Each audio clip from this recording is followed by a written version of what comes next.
Barauni Ahmedabad special train में जो सूचना मिली थी कि राजेंद्र चौधरी करके एक यात्री हैं जो कोरोना पॉजिटिव हैं, उनकी मृत्यु ट्रेन में हो गई है और उनके साथ 3 परिजन भी, उनकी पत्नी 2 बच्चे ट्रेन में आ रहे हैं। नमस्कार, मैं हूं रंजीत झा और आप देख रहे हैं न्यूज़ PR।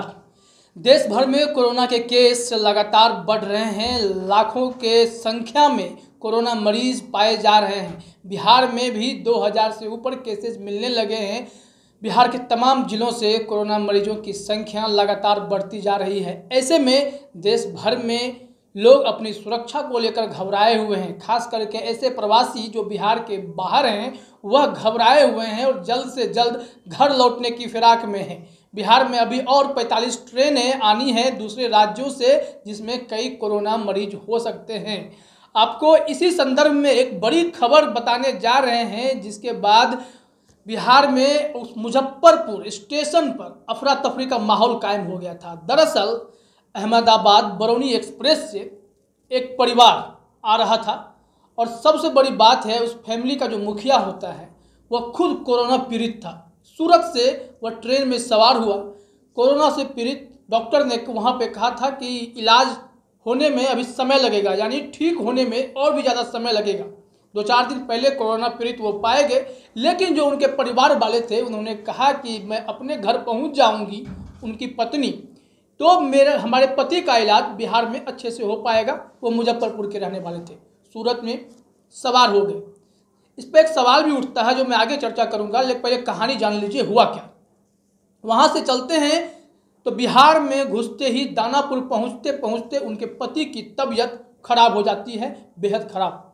आनन फानन में 139 के नंबर पर किसी सज्जन ने इन्फॉर्म किया कि एक व्यक्ति की तबीयत ज़्यादा खराब हो गई है, आप जल्द से जल्द पहुँचे। रेलवे ने त्वरित प्रतिक्रिया देते हुए एक टीम भेजी, जिसमें से GRP RPF के लोग तो थे ही, पुलिस पदाधिकारी थे, और साथ ही साथ रेलवे के एक डॉक्टर को भी भेजा गया।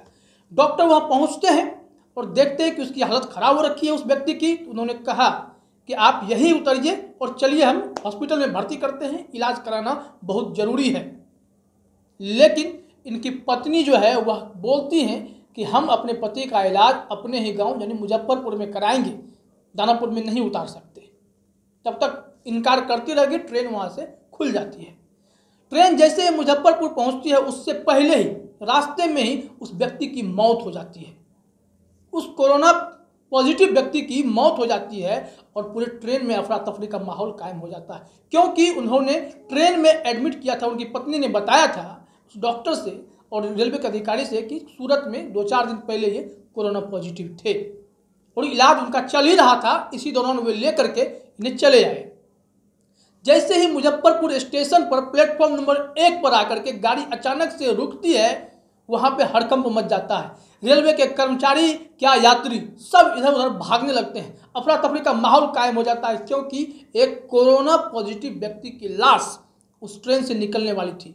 कोविड प्रोटोकॉल का पालन करते हुए पूरी टीम ने उस लाश को उतारा प्लेटफॉर्म पे। जैसे प्लेटफॉर्म पे वह लाश उतारा गया, वहाँ से सभी लोग खाली हो गए, भाग गए डर के माहौल में।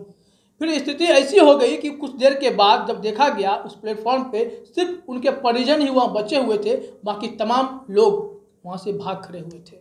डर का माहौल कायम हो गया था। साथ ही साथ जिस बर्थ पर वो थे, जिस बॉगी में थे B4 में, वहाँ पे 22 नंबर बर्थ पे ये थे, 19 नंबर बर्थ पे इनका परिवार था।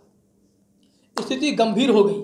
आनन फानन में रेलवे ने सबसे पहले उनके परिजन का कोरोना रिपोर्ट निकाला, जाँच किया, पता चला कि शुक्रगुजार थे।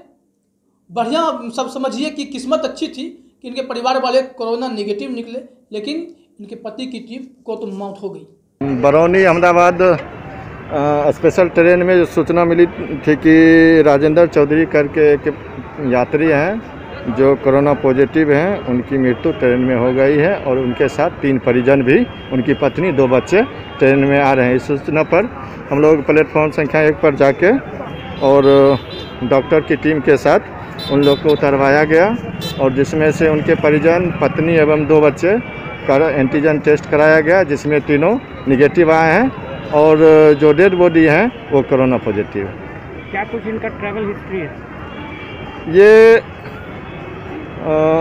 सूरत में इलाज कराए थे और 5/4/2021 को इनको कोरोना पॉजिटिव रिपोर्ट आया था। उसके बाद वहाँ से ये यात्रा करके बिहार अपना घर आ रहे थे। अब स्थिति देखिए कितनी गंभीर हो जाती है। यहीं पे सवाल उठता है, सबसे बड़ा सवाल यही है कि अगर वो बीमार थे तो रेलवे स्टेशन पर या तो जानकारी छुपाई गई या फिर उनकी जांच नहीं की गई। अगर उनका जांच किया जाता, उनकी तबीयत खराब थी, अस्वस्थ व्यक्ति को रेलवे ने तो गाइडलाइंस जारी किया है कि आप सफ़र नहीं कर सकते हैं, फिर उन्हें कैसे ट्रेन में चढ़ने दिया गया? क्या जानकारियां छुपाई गई? पहली गलती तो यही है। कोई गंभीर बीमार व्यक्ति ट्रेन से रास्ते में अगर मौत हो जाती है, स्वाभाविक तौर पर उनकी तबीयत बिगड़ चुकी होगी। अचानक से 24 घंटे में किसी की तबीयत बिगड़ के मौत होने की घटनाएं कम होती हैं। तो जो व्यक्ति हमें पता है वो पहले से बीमार चल रहा है, तो इसको लेकर के तैयारियां क्यों नहीं की गई? सूरत स्टेशन पर क्या इस बात में अनदेखी हुई? क्या परिवार वाले ने भी इसमें अनदेखी की, जानकारी छुपाई, फिर यहाँ पे लाया गया? इसके बाद से लोगों के बीच डर कायम हो गया है कि आखिर जब ऐसी परिस्थितियां उत्पन्न हो जाएंगी तो होगा क्या, कैसे चीज़ों को संभाला जाएगा।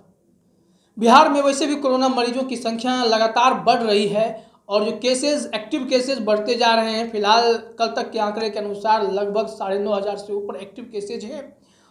वैक्सीनेशन का भी काम चल रहा है, लेकिन मोदी सरकार ने भी कहा है कि टेस्टिंग पे ज़्यादा ध्यान दें। मैं आपको बता दूं कि रेलवे के सभी स्टेशनों पर मेरे ख्याल से पूरी तैयारी नहीं है। बड़े बड़े स्टेशनों को छोड़ दें तो कई ऐसे छोटे मोटे स्टेशन हैं जहां पर लोग उतर के निकल जाते हैं, पता नहीं चलता है। रेलवे को सख्ती बरतनी होगी। रेलवे ने जो गाइडलाइंस जारी किया है उस गाइडलाइंस पे रेलवे को खुद भी उतरना पड़ेगा और यात्रियों से भी यह अपील करनी होगी कि वो पूरे गाइडलाइंस का पालन करें, तभी जाकर के मामला दुरुस्त होगा। नहीं तो सब कुछ गड़बड़ हो जाएगा, बीमारियां फैलती जाएंगी, लोग डर जाएंगे और लोग मर भी जाएंगे। तो ऐसे में इस हालात पर काबू पाने के लिए यात्रियों से भी यह अपील है कि अगर इस तरह का कोई मामला हो तो ट्रेन में आप ना चढ़ें, थोड़ा इंतजार कर लें, सुरक्षित रहें। देश के हर कोने में, हर शहर में हॉस्पिटल्स हैं, वहाँ आप इलाज करा सकते हैं, सहयोग ले सकते हैं, क्योंकि आप अगर कोविड पॉजिटिव हैं तो इससे संक्रमण फैलेगा, कई लोग बीमार हो सकते हैं। इस बात का ध्यान तो रखना ही पड़ेगा, लेकिन सरकार को भी अलर्ट रहने की ज़रूरत है। रेलवे को अपनी व्यवस्था टाइट करने की ज़रूरत है। बिहार में तो आंशिक रूप से कहा जाए तो लॉकडाउन ही लगा दिया गया है, बावजूद ट्रेनें बंद नहीं की गई हैं। बस परिवहन की अगर बात कर लें, ऑटो टेम्पो की बात कर लें तो यहाँ लोग भरे भरे चलते हैं। अभी तक 50% वाला हिसाब किताब शायद कोई मानने को तैयार नहीं है। तो ऐसे में ज़रूरी यह है कि तमाम कोविड गाइडलाइंस का पालन किया जाए।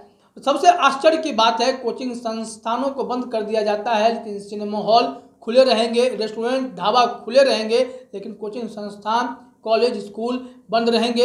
रेलवे में यात्री आएंगे ही आएंगे, उनको अपने अपने बर्थ पर आने की अनुमति है। इसके साथ ही साथ जो है तमाम तरह के परिवहन पर भी रोक नहीं है, सिर्फ पैसेंजर घटाने की बात की जा रही है, लेकिन रेलवे को लेकर के ऐसा कुछ नहीं कहा गया है।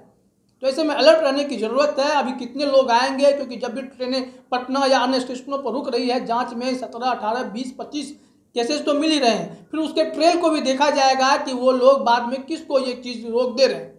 अगर एक बॉगी में एक भी बंदा अगर कोरोना पॉजिटिव है तो हो सकता है कि उसमें बहुत सारे लोग हों, सबके सैंपल लिए जाने चाहिए। इन सब चीज़ पर ध्यान देना पड़ेगा। लेकिन सबसे बड़ी खबर है, डरने वाली खबर है कि चलती ट्रेन में एक कोविड पॉजिटिव व्यक्ति की मौत हो जाती है और यहाँ पर प्रशासन ना सूरत में अलर्ट हुआ, पटना में, मुजफ्फरपुर में, दानापुर में अलर्ट भी हुआ, तो काफ़ी देर हो चुकी थी, उसे बचाया नहीं जा सका। ऐसे में सुरक्षित यात्रा करें, रेलवे के नियमों का पालन करें, बिहार सरकार के जो गाइडलाइंस हैं उसको फॉलो करें, ताकि कोविड का संक्रमण जो है और ना फैले। इसको रोकने की ज़रूरत है। पिछले साल का इतिहास अगर फिर से दोहरा गया तो तमाम मुश्किलें बढ़ती चली जाएंगी। न्यूज़ PR में फिलहाल इतना ही। बाकी खबरों के लिए आप बने रहिए हमारे साथ। आपका बहुत बहुत धन्यवाद।